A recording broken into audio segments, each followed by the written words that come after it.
So, what is the life mission of Hindu nation?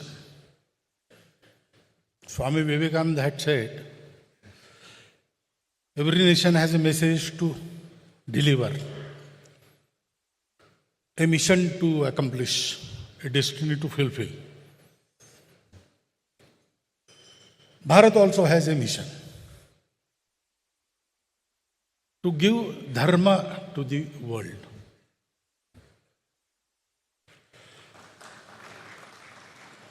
We are described as a dharma prana country. Now, dharma is wrongly translated as religion. Religion is different. Religio means to bind. So, religion has do's and don'ts. It is a way to reach the truth or God. And the truth is so vast and magnificent that naturally there are many ways. Ruchinam vaichitriat rujukutila nana pathayutam nranameko gamya payasitvamasam aranav iva. According to the different tests of individuals, there are many ways. Easy ways, hard ways, straighter ways, crooked ways. But ultimately, as water falling anywhere on earth will ultimately reach Sagar, the ways reach the same reality. Dharma is something different. Dharma is translated in many ways. One connotation of dharma is the nature of things. I had a textbook when I was studying in 10th class, matriculation. General Properties of Matter. I studied in Marathi medium. So, the title General Properties of Matter was translated as Samanya Vastu Dharma. Samanya is general, Vastu is matter, and properties is Dharma. So, water will flow, that it is Dharma. Fire will burn, that is Dharma. Dharma is also duty, Kartavya. Putra Dharma, Pitru Dharma, Raja Dharma, Paja Dharma. Dharma is also described as a middle path. Extremism is not allowed in Dharma. All extremes are avoided. And there is a middle path. Tathagat himself has described Dharma as Madhyama Marga. Dharma is also sometimes translated as Anushasan, discipline. A particular way of doing the things. Sabba papasya akaranam, kusalasya upasampada, sarchitta pariyodapanam, ete buddhanusasanam. This is Buddha's Anushasana. Not doing any papa, any evil thing. To lead the life so that you don't disturb others, that is kusalasya upasampada. And all the while, purify your mind, your intellect, your chitta. That is Buddha's Anushasana. That is Buddha Dharma. And Dharma is also that which sustains. Dharanat dharma ityahu dharmo dharayate praja. Is it needed? I, as a Bharatiya, I may say, Bharat has to prosper and Bharat has to give dharma. But who wants that dharma? That is the question. And for that, we have to see what today's world scenario is. There is much progress in the world, especially with the advent of science 300 years before. Many amenities have been created by the science. Our knowledge of physical world has increased many folds. We now go beyond solar systems and we go beyond particles. So both ends, smallest and largest, is within the bounds of our knowledge. Science has project, health has become an easier subject. Everything. People are benefiting from that. But still, problems are there. New problems are coming and old problems remain. Every human endeavor has started to create happiness in the world. Sukha. We run after sukha.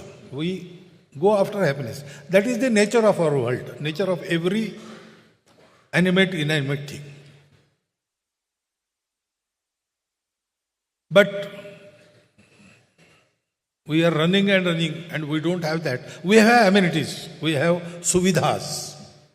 Life has become easy. There are so many aids we have created to make it easier. But the happiness eludes us. There is no satisfaction. There is no santosh. And so, in ancient times, there were wars. Wars continued. The First World War destroyed many things. And sane people of the humanity were shocked to see that destruction. So League of Nations was created to bring peace. But Second World War happened.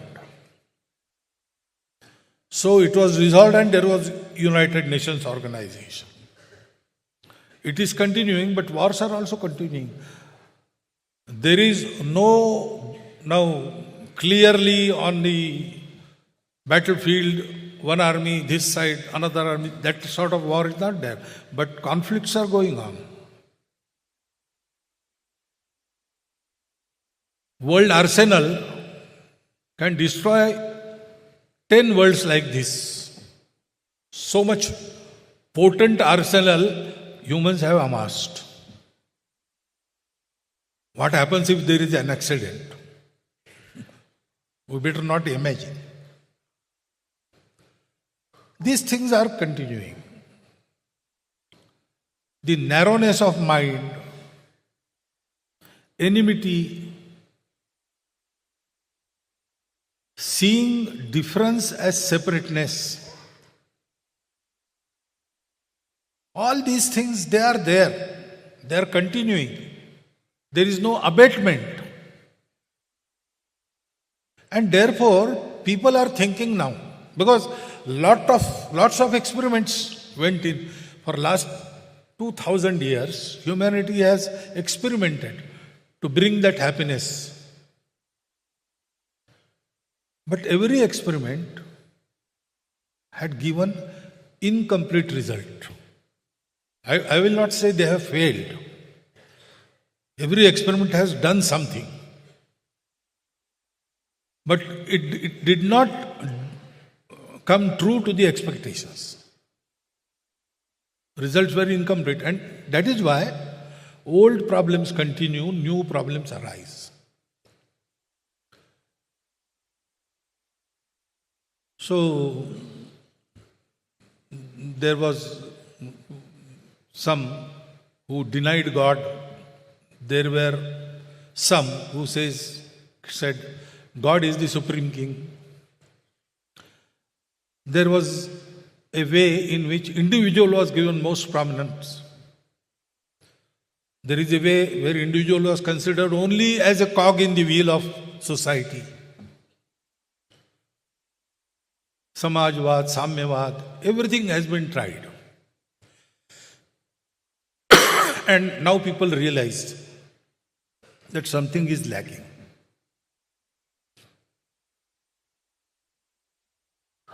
That thing which is lacking, it is the cause of this incompleteness of success of humanity.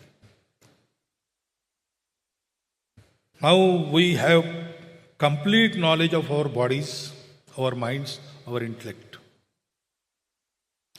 But we don't know which connects these three. Body needs some sweet. I will be happy if I eat sweet. But at the same time, I want to eat that sweet with dignity. If someone says, I will give you one peda and I will hit you with my shoe once, as many as shoes you are able to bear, I will give that one. Well, I will deny, no. So different happiness of these three, how can we connect it? To earn money for our family, it's happiness. We go out of our house at 6 o'clock and come at the night. So the very happiness we deny by remaining outside. Our children ask the mother when there is some holiday and I am at home, who is this new person in our home? That happens. So, what connects these? Individualism is growing. So, families break due to ego problems. Societies, various communities, they conflict. And when society is kept under discipline as one, individual liberties are suppressed.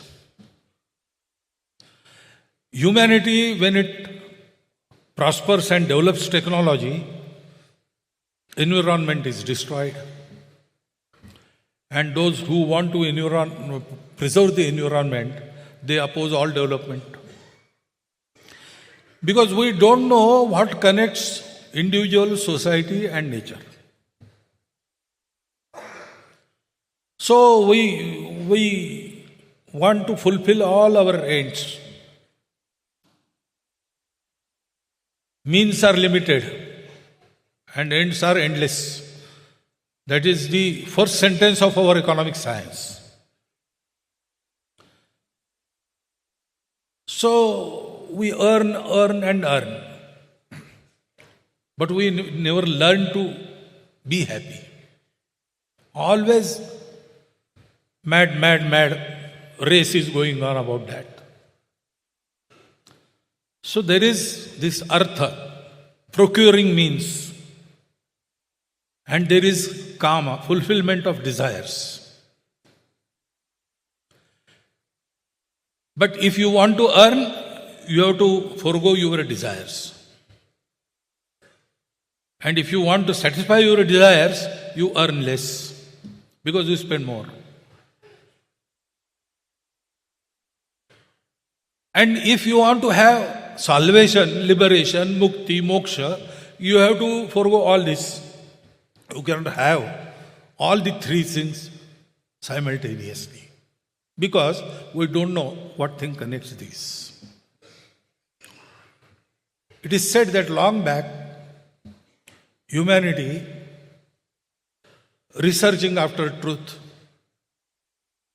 a section of humanity concluded that whatever I can see, I can feel with my sense organs, that is the only truth. There is no point in going further and searching for truth elsewhere.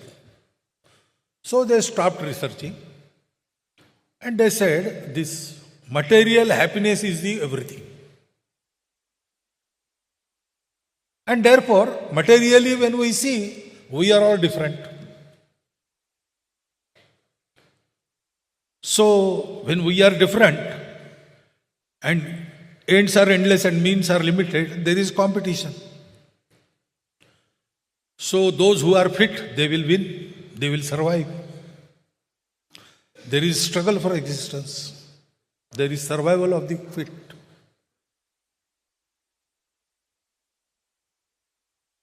And therefore, because though earth has enough for everyone's need, it cannot satisfy our greed. And being separate, we are not sure of our safety and survival. We amass everything. So we extort it from the natural resources. So there is extortion of nature. And we are always keen to have our rights satisfied, rights obtained. We are not that keen on performing our duties. And this continues. What they tell us, the world is like this, if you like it or not. Be fit and survive. Don't worry about others. You have to survive. Because after death there is nothing. As long as you live fully, enjoy fully, and live as long as you can, at the expense of everything else.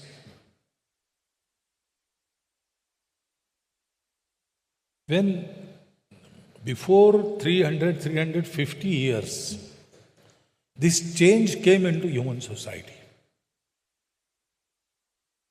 There was a film, The 11th Hour, and various scientists from many countries and heads of the administration, etc., spoke in that. That film was about nature, climate change. And they unanimously expressed one view. As long as we didn't have means to exploit nature, we lived with nature. We used the flowing energy, which is always replenished. But after we progressed, we had science, and then we got the means to go deeper into earth, and we exploited the stored resources of our earth, which are never replenished after we spend them. So the knowledge which should bring happiness and more surety of survival to humanity brought us the destruction. So what is the way? They said in that picture that we have to live with the nature, we have to have the restraint. Why should I have restraint? If I want to become happy, and all of you are different from me, separate from me, why should I worry? I will be happy. Whatever happens to you, I have no concern. Because there is no link between you and me. Fortunately, as I said, we were Sujalam, Sofalam, Malayaj, Shitalam, our ancestors. We had every natural resource within the bounds of our country, and those bounds were in a way fenced from the rest of the world. In those ancient days, nobody could cross Himalaya and come into Bharat. Nobody could cross the seas and come to Bharat. So we were safe. And we had plenty. So we had no cause to fight. We didn't have any aggressors. And we had time. So where world stopped, we did not. We said, we don't get that ultimate thing, absolute reality, which cannot change by seeing outside. We have to see inside. And we started seeing inside. And after many tapas, we found that thing, which is inside everything in the creation, animate, inanimate. That we call Atman. Whole universe is pervaded by the same Atman. Science also says consciousness. That consciousness pervades everything. Consciousness is not local, it is universal. And everything started with a pre-existing universal consciousness. Science is talking of it now. There is a branch of science, noetic science, that researches about that. But our people had, in the hoary ancient past, our rishis, our munis, they had this realization. By reaching that truth, then we lack nothing. There is permanent satisfaction. Everything we want, we can have. We don't have to quarrel. There is satisfaction. And this thing, that principle, that reality is all pervading. Actually, everything comes out of it and goes back into it. So everything that appears changing, impermanent and different from each other is actually manifestation of the same indestructible, Shashvat we call it, permanent, absolute reality. So to be happy, we have to have sakshatkar, realization of that reality. And therefore, we have to have restraint in our life. We have to have the attitude of giving back, attitude of sacrifice, tyaga. All these things are necessary. That is the way to live. And then, if everything is mine, because everything has come out of the same thing, which is in everything, that is Atman. You and me are the same, we appear different. That is a question of seeing. As long as we see each other as different. You had your coffee in the interval or your alpahar in the interval, I had mine. Because you had coffee, that doesn't mean that I need not take coffee. I want to have my separate coffee. But in our household, some sweets are made and children come and they finish all the sweets. There is nothing left for the mother. Mother says, okay, you have eaten to your full, I am fulfilled. I don't want. My stomach is already full. How that happens? That is this realization of oneness in its simplest, crudest form. That oneness connects everything. It connects our sharira, mana, buddhi in form of Atma. It connects individuals, society, srishti, that is nature, in form of parameshti or parabrahm, whatever you call. And it connects our artha, kama and moksha in form of dharma. Dharma is the balance. We have to have balance. Dharma is for everybody and everything. All. We say maximum good of maximum people. Our Bharatiya tradition says, Sarvepi sukhinas santu, sarve santu niramaya. Not maximum, all.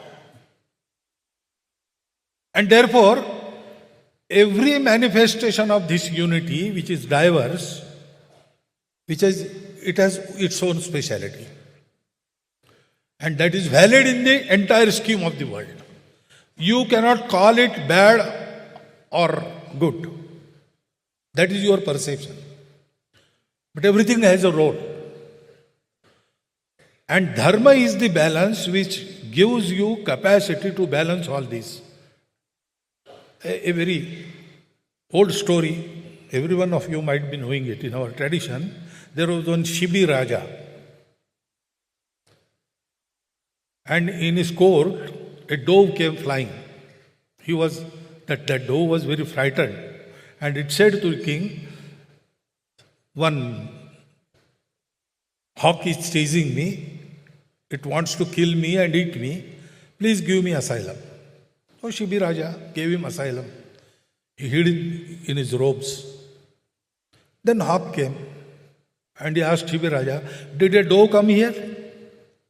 I am hungry. I want to eat that dove. I think it has come to you. Please surrender it to me. Shibi Raja says, no. He wanted asylum, I have gave him asylum. He is my praja. Now it is my dharma to protect him. I will not let you eat him. Then hawk says, you are talking of dharma, but nature has given me the dharma to eat the dove. I am not a vegetarian like you. I must eat meat, otherwise I will starve. You are starving me. You are creating hindrance in observing my dharma. And you are talking of dharma. Dharma is not like that. Dharma is for everyone. Dharma is everywhere, creating happiness, fulfilling every need. Now, if we think legally only, what is the answer? Shiviraja should surrender the doe to hawk, otherwise Shiviraja should kill the hawk, or Shiviraja should let the doe go free and let the hawk chase him. Whatever will happen, happen. That is the only answer. Materialist view can create laws for the well-being of everything. But they have a limit. They cannot answer this really. Shiviraja invokes dharma and he says, you are right. It is your dharma to eat meat. Your dharma doesn't say that you have to eat does only. You want meat, okay. Dove has to save his life. It will be allowed. You want to eat meat. I will allow you to eat meat. You take my meat of the same weight and satisfy your hunger. Your dharma will be protected. Dove's life, it will be saved. And my dharma to protect the doe, that also will prevail. That is dharma. That is balance. And for the balance to be restored, human beings, being the supreme in the creation, on the top of the ladder, they have to give, they have to leave, they have to let go. That way of dharma has to be given to the world from time to time. And this time has come because world is stumbling. There is no answer. Actually, there is answer if we think in the way of dharma. But that dharma has to be lived. And a prosperous nation should be created on the basis of dharma way. Then we can, because we are told to do this, and our way was also defined. Etad desha prasutasya sakashad agra janmanat. We are agra janma, we are the oldest of the nations. And therefore, those who are born of this nation, swam charitram shiksheran prathivyam sarva manava. To educate the humanity not by preaching, by your practice, leading by example, leading from within. Our ancestors once upon a time did this. They went from all over the world, from Mexico to Siberia. They went on foot. They went in small dinghies, crossed the seas, crossed the mountains. Anywhere they went, they did not suppress anyone. They did not plunder. They did not convert. They befriended every nation. They gave the knowledge they had. And if there was something to learn, they learned it from that. Ano bhadra karto yantu vishwatam. That time has come again. Bharat has to rise. Bharat has to establish itself as a dharma nation. And then freely, nations all over the world, they will see us in their own way. They will define their own Swadharma. They will create the prosperity for their own nation. And all the nations together will contribute for the betterment of humanity, betterment of the universe. That has to happen.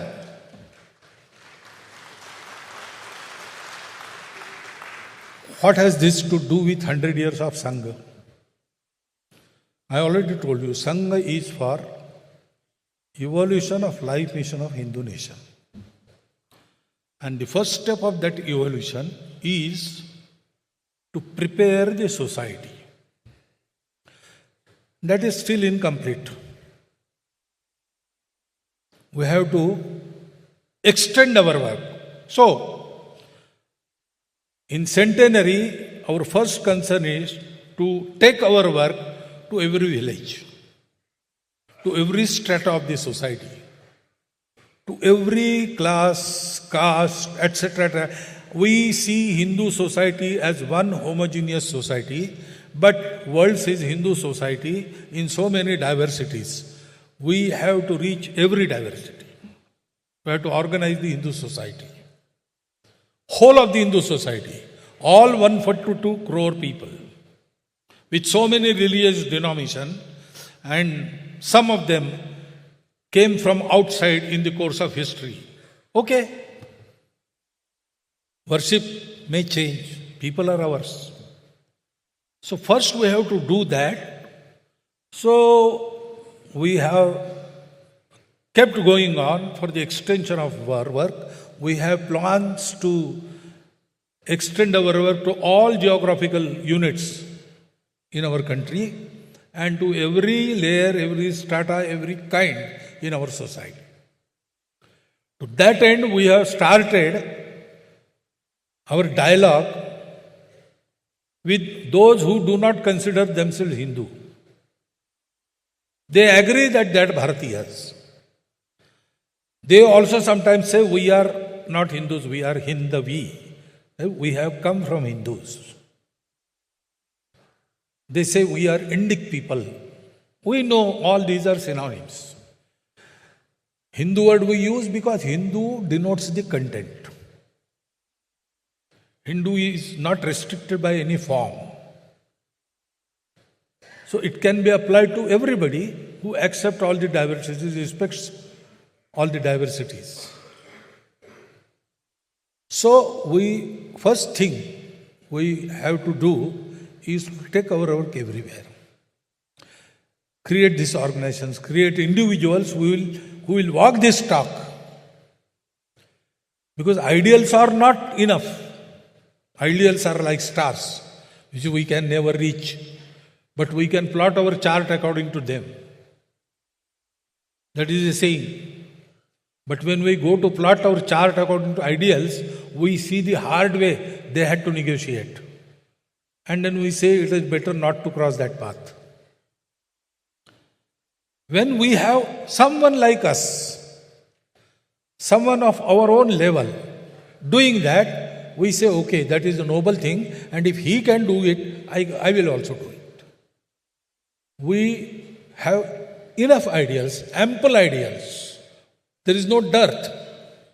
But we have to have examples who are within us. The Nayak Rabindranath Tagore described. That work we will keep doing and we will try to complete it at the earliest.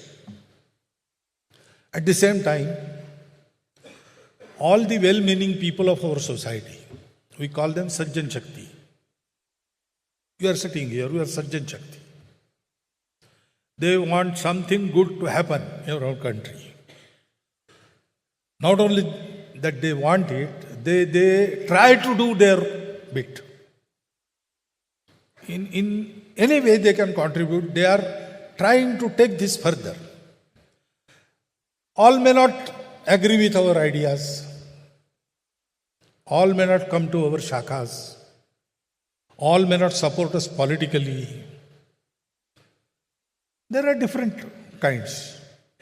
But if they are honest and well-meaning, they are sajjans for us. We want to create a sort of networking within such people. Because we work in our own spheres. Our country is vast. We don't know what is happening. And media doesn't inform us of all the good that is happening. Because negativity becomes news. Positivity is not a news. A dog bites a man. That is not news. A man bites a dog. That is news. And therefore, in that matter, we are not informed. And many times, a frustration comes. Nothing is going to happen. Nothing is going to improve. All this is going to decay. like that. It curbs our enthusiasm. This should not happen because the fact is, at least 40 times more good is happening in our country in comparison with bad that is happening. If one bad thing happens, there are 40 good things happening. And therefore, it is the time of good. Time of bad has passed. Time of good is there. And therefore, we should continue with our. For that, we must know. I am not alone. There are so many. They are working. They are also getting results. Such good things are happening. So that networking is the another plan we have.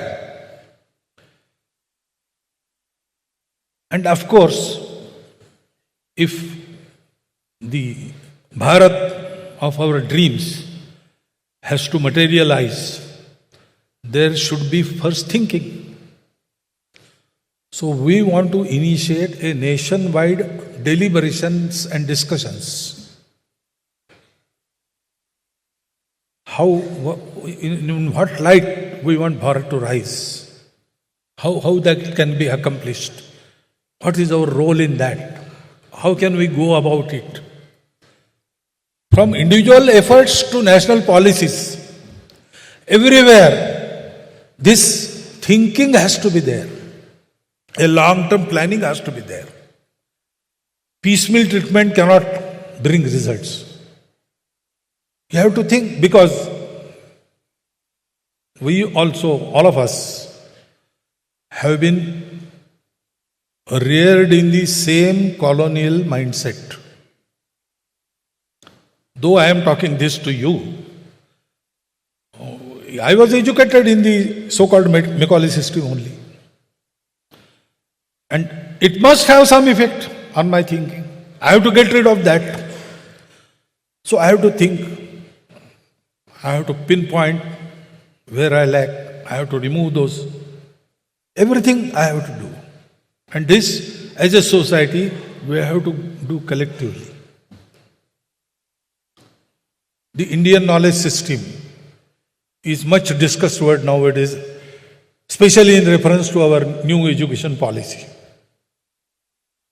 What I find is most of the people understand when we say Indian knowledge system, we should bring into light that information. Yes, we have accurately mentioned this distance of sun from the earth in the Vedas. Archimedes knew later, our Bodhayan knew that world famous theorem 900 years before Archimedes. But not only that, our knowledge, tradition have many things that are applicable today even. The other day only a scientist mentioned to me, in Vriksha Ayurveda by Parashara, he has given a procedure to predict rainfall. If you want to predict rainfall in Bangalore next year, you in Pausha Masa, you count per hour direction of wind in Bangalore for one day. Any tithi in Pausha Mas. Take reading, how wind direction was there. On that basis, you can predict the annual rainfall at Bangalore. Then one of the universities in Bharat took this project. They did this. And on the basis of they had some prediction. And the results say the predictions came 90% correct. Now we have to go through and see if there is some applicability in our knowledge strategy. It is there. Not only in spiritual science, in material science also. So this type of churning, intellectual endeavors, that has to be there and that has to be countrywide practiced so that many new ideas regarding our development in the desired direction will come out.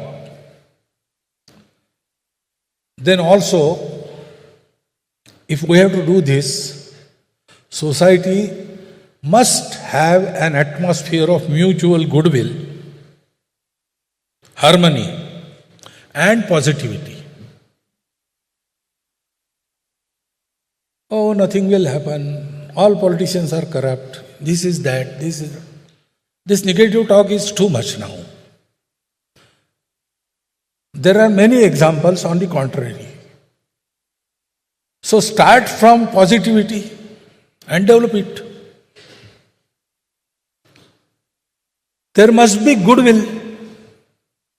So we are thinking of taking our Sadbhavana Karya, wherein particularly the caste leaders and also heads of various religious sects at block level, development block level, they have to sit monthly together and think of three things. First, what are the efforts going on in their own caste or creed for its upliftment, getting them free of the superstitions and wrong traditions, economic, moral upliftment, all sort of upliftment. What are they doing? They should sit together and tell experiences. So the others also get the ideas. There is exchange. That is one thing. Second, what we together can do to cure a problem or to fulfill some need of our development block. Together, working for whole of the society. That is the second topic of discussion. And third topic is what we together can do for the weaker caste or weaker creed in our group. If they think like this periodically, monthly, and do something about it, small tasks are there, which can be done on their own basis. They do not need any help outside. Whatever they can do with their own resources, they should do. They should resolve it and they should fulfill it together within coming month. If these three things happen, then if this happens at block level, it will not be a hidden thing. Everybody will know. Our leaders sit together and think about these three things. Nobody will be able to create any conflict within our society on any basis. Because if any conflict monger goes and talks of some bad thing, people will tell him, don't sell this, sell these goods to us. We know our leaders, they sit together, they think of us, they think of everybody, and they strive for the poor also. So don't try to incite some quarrel amongst us. That Sadbhavana we have to take up to block level. That is in our plan. And of course, such behavior will create harmony in the society, which is much needed thing. That harmony, that apnapan, because life is so diverse. And for example, we are sitting here, there are sections of our society who are deprived from centuries. So now they cannot compete with us because they are not on the same line. So we have to let go of something so that they get it and they come on the equal status with us. Now, giving something from us, if we have to give something to someone else whom we do not consider he is ours, there is bickering. But if we say he is ours, we will do whatever we can for him. We can share our wealth. We can share our everything for them. That is how progress occurs. If a man has fallen in pit and he wants to come out, and we want him to come out, we will have to stoop down and he will have to raise himself. So together we can take him out of pit and he will walk with us. But that stooping down hurts the ego. And curing of ego is not possible. Only love can do that.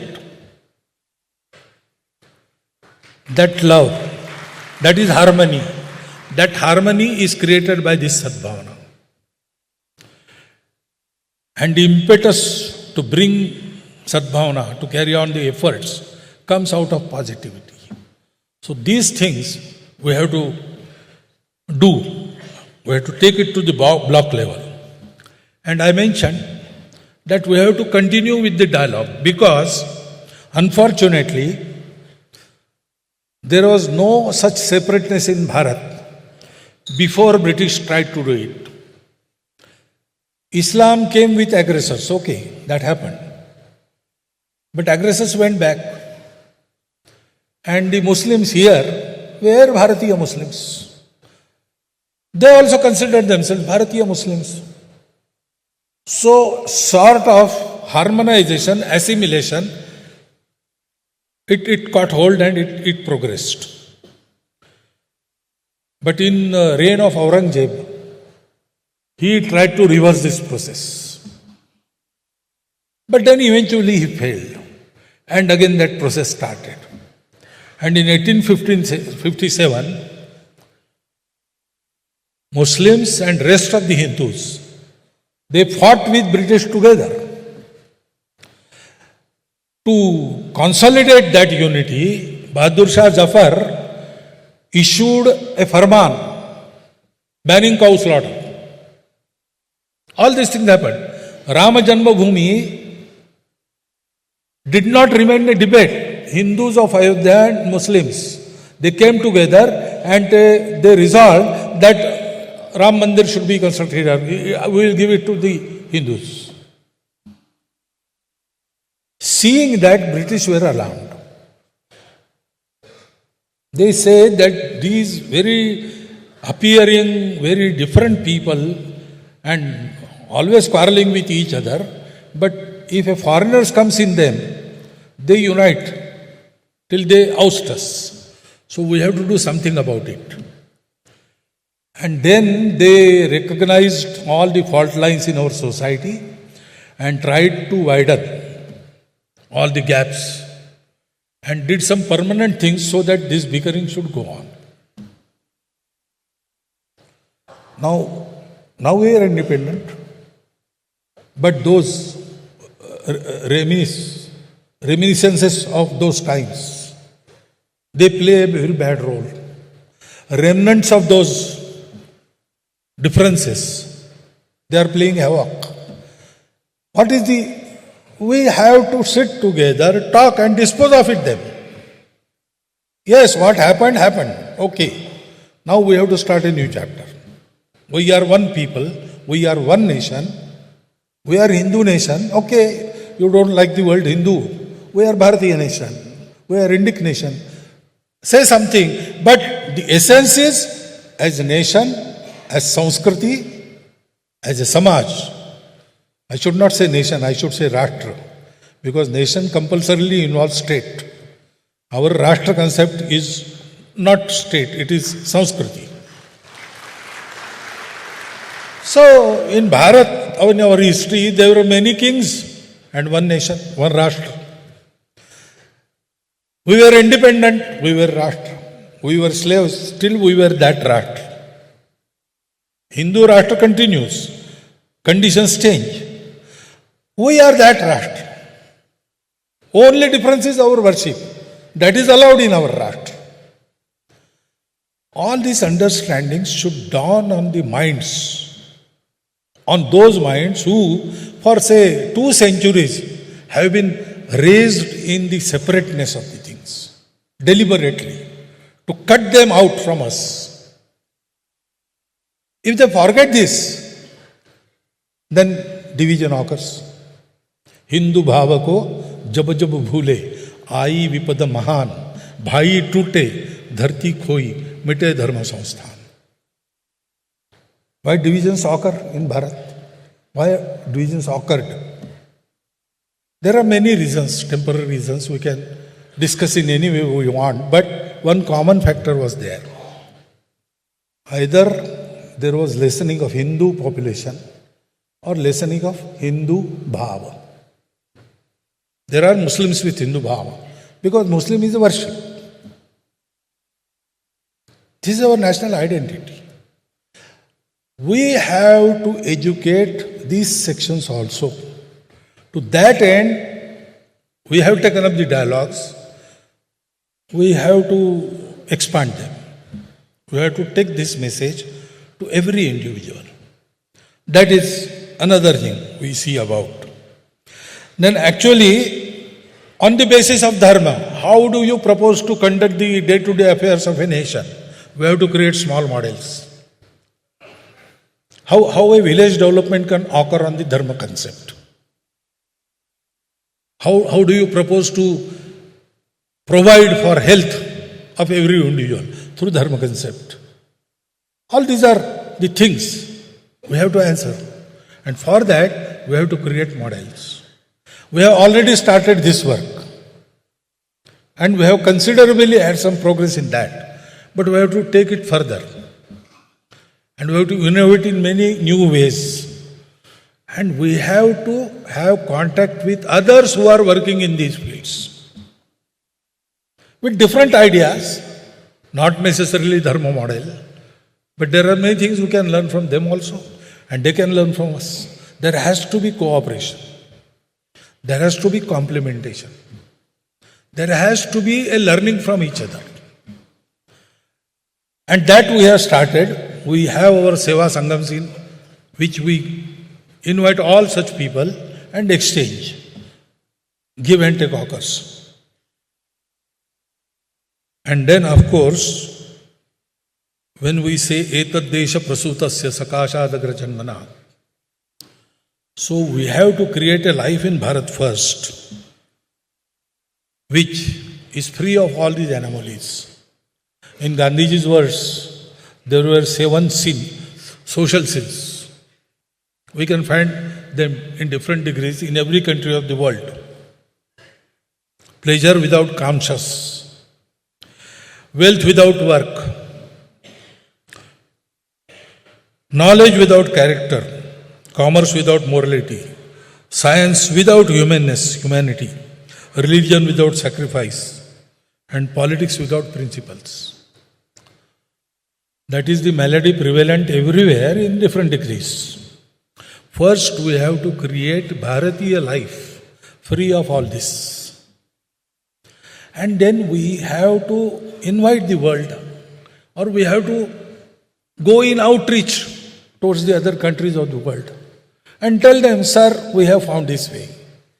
You can come and see, study it, and whatever is applicable in your country, you can pick it from here. In the process, if you have something to teach us, please teach us. The way need not be exactly the same. Basis is same. Our gantavya, our reaching point is the same.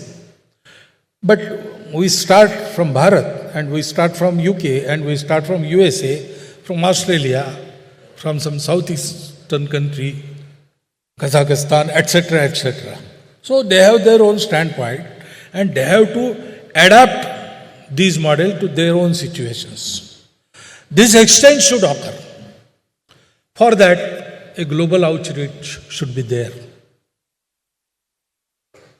And particularly, first, our neighboring countries. Most of them were Bharat 100 years before. Actually, they are our people. But politically, they are different countries. And we honor their sovereignty and everything else. But that doesn't mean that we don't want to cooperate. Initiatives like SAARC, but they are government initiatives. I am talking here of people to people cooperation, people to people. So, if our neighboring countries are being helped by Bharat in creating good life in those countries, that is a message for world. Otherwise, you will go to America and preach them about this. They will say first, take care of Nepal, take care of Bangladesh, take care of Sri Lanka, then come to us. And there is nothing difficult in this. These are our people. Even in today's conditions, they have many similarities with us. Actually, they feel most at home when they come to Bharat. And we don't feel we are outside Bharat when we go there. You can travel and take the experience. So we have to do this. These are some things in our minds. First few things we have decided. We have a plan and we will proceed. But this global outreach, the neighboring countries, creating a model, national model of Bharatvarsha, definitely we intend, they are in our intention, but now we have to go step by step, create some plan, have the primary things necessary to execute it, and then that I cannot decide individually. Our Pratin Sabha decides upon that. When and how is their prerogative. As I was introduced, I think, in that I am only friend, philosopher and guide. So, in our philosophy, that is there. And we, each of us, very ardently wish to this to happen. But when to go about it and how to go about it is a matter of decision, which our Pratin Sabha will take someday. And this will happen. So after completing a century, we feel delighted. Some credit also we feel that we have some credit about that. But we know that our task is still incomplete. In a way, we completed 100 years is a matter of pride. But also, we took 100 years to come here. That is something for us to introspect. So, we have a task ahead. Miles and miles to go. So, we are at it. And we expect that after hearing this, you will, in your own capacity, if you can directly cooperate with us. Indirectly, you can help us. Or no, you are doing something else which is very good. You want to continue with that, okay, that is also helping us. If you do any good deed, good for the society, good for the humanity, you are part of our work. Because Sangha doesn't expect you to wear uniform, except everybody. And it is impossible. 142 crore of people in single uniform at single place is impossible. We will create centers, we will create individuals. They will be the focal points. But an atmosphere of dedication for the nation, an atmosphere to work for the good of the humanity, an atmosphere to keep oneself moored to the values we have got in our inheritance. That is what we desire. And to have that atmosphere, certain expanse is necessary. We have to go about it. But as I said, Sangha is neither opposition nor reaction, not a temporary thing. Sangha, because it is evolution of life mission of Hindu nation, and life mission of Hindu nation is Vasudhaiva Kutumbakam. Sangha wants to prepare the society, prepare the nation to be organized and with benevolence act for the humanity is normal state of any nation, any society.